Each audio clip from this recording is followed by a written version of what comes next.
قربانی کس شخص پر واجب ہے؟ قربانی کس پر واجب ہے، اس کے نصاب کے بارے میں تفصیل سے بتا دیں آصف صاحب کشمیر سے۔ جناب آصف صاحب، قربانی کے نصاب میں 5 چیزیں دیکھی جائیں گی، 5، یہ خوب اچھی طرح دماغ میں بٹھا لیں۔ اور یہ 5 چیزیں کس دن دیکھی جائیں گی؟ بقرعید کی صبح صادق، یعنی 10 ذی الحجہ کی صبح صادق سے لے کر 12 ذی الحجہ کے غروب آفتاب، یعنی یہ جو 3 دن ہے نا قربانی کے، 10، 11، 12، ان 3 دنوں میں کوئی شخص صاحب نصاب ہو تو اس پر قربانی واجب ہے۔ صاحب نصاب کا مطلب کیا ہے؟ یہاں پر قربانی پر خوب سمجھ لیں۔ سونا ہو کسی کے پاس، یا چاندی ہو، یا مال تجارت ہو۔ تجارتی مال کا مطلب وہ چیز جو بیچنے کی نیت سے خریدی ہو، کوئی پراپرٹی ہے بیچنے کے لیے خریدی، دکاندار کا جو جتنا سامان دکان میں پڑا ہوتا ہے سب بیچنے کے لیے خریدا ہوتا ہے، کوئی کپڑا آپ نے خریدا تھا، خریدتے ہوئے بیچنے کی نیت تھی، تو یہ تجارتی مال کہلاتا ہے۔ چوتھی چیز ہے نقد رقم، کیش، یعنی جو بھی آپ کے پاس بینک میں یا جیب میں جو کیش اماؤنٹ پڑا ہوتا ہے، یہ 4 چیزیں ہو گئی۔ 5ویں چیز ہے ضرورت سے زائد سامان۔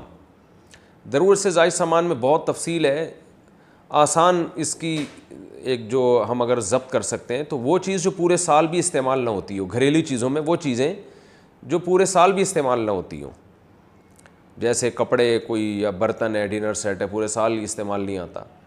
اسی طرح کوئی پراپرٹی پڑی ہوئی ہے جو نہ کرائے پر دی ہے آپ نے اور نہ آپ اس میں رہتے ہیں، وہ پراپرٹی بھی ضرورت سے زائد میں داخل ہے۔ تو یہ جو 5 چیزیں ہیں، کسی کے پاس یہ 5 چیزیں، ان کی جو ویلیو لگائی جائے گی تو ان 5 چیزوں کا مجموعہ اگر 52.5 تولہ چاندی کے برابر ہے، 52.5 تولہ چاندی آج کل 65-70 ہزار کے لگ بھگ ہے، نیٹ پہ سرچ کر لیے گا، تو کسی کے پاس یہ 5 چیزیں، یا 5 میں سے 4 چیزیں، یا 4 میں سے 3 چیزیں، یا 3 میں سے 2 چیزیں، یا کوئی ایک چیز 52.5 تولہ چاندی کے برابر ہے، اور یہ بقرعید کی صبح صادق سے لے کر ذی الحجہ کی 12 تاریخ کی غروب آفتاب سے پہلے تک رہتی ہے اس کے پاس، تو ایسے شخص پر، یعنی بقرعید کی صبح صادق کے وقت اس کے پاس یہ نصاب موجود تھا، اور یہ 13 تاریخ کی ذی الحجہ تک اس کے پاس یہ نصاب موجود رہتا ہے، تو وہ صاحب نصاب کہلائے گا۔ 13 تاریخ نہیں، 12 تاریخ، 10، 11، 12، 3 دن، تو وہ صاحب نصاب کہلائے گا اور اس پر قربانی واجب ہے، بشرطے کہ یہ جو 5 چیزیں یا 4 یا 3 یا 2 چیزیں میں نے بتائی ہیں، ان میں سے سب سے پہلے قرضہ مائنس کیا جائے گا، یعنی قرضہ مائنس کر کے 52.5 تولہ چاندی کے برابر بن رہا ہو۔ اسی طرح گیس بجلی کا بل جو ان کے اوپر لازم ہے وہ بھی اس میں سے، یا جو مہینے کا راشن آئے گا وہ بھی مائنس کیا جائے گا، جو گھر کا ضروری راشن ہوتا ہے نا وہ بھی مائنس کیا جائے گا۔ مائنس کرنے کے بعد اگر 52.5 تولہ چاندی کے برابر رقم بچ رہی ہے تو ایسے شخص پر قربانی واجب ہے، چاہے مرد ہو چاہے عورت ہو۔ تو عورت کیسے قربانی کرے گی؟ سونا خواتین کے پاس بہت ہوتا ہے، چاندی ہوتی ہے، چاندی نہیں بھی ہو تو سونے کے نصاب جو ہے اس کے ساتھ اگر 1 روپیہ بھی ہے تو وہ بھی 52.5 تولہ چاندی کی قیمت دیکھی جائے گی اس میں بھی۔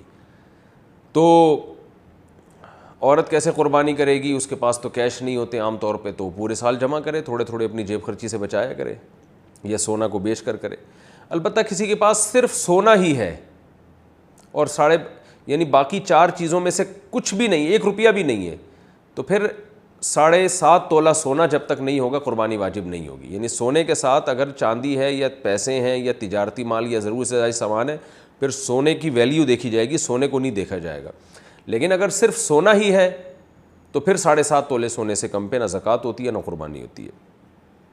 تو یہ ہے، تفصیل سے آپ کو بتا دیا۔ تو آپ چاہیں تو اس میں ایک گائے میں حصہ لے لیں، چاہیں تو بکرا لے لیں، چاہیں تو دمبا لے لیں، مرد پر الگ واجب ہے، عورت پر الگ واجب ہے، جو بھی صاحب نصاب ہوتا ہے۔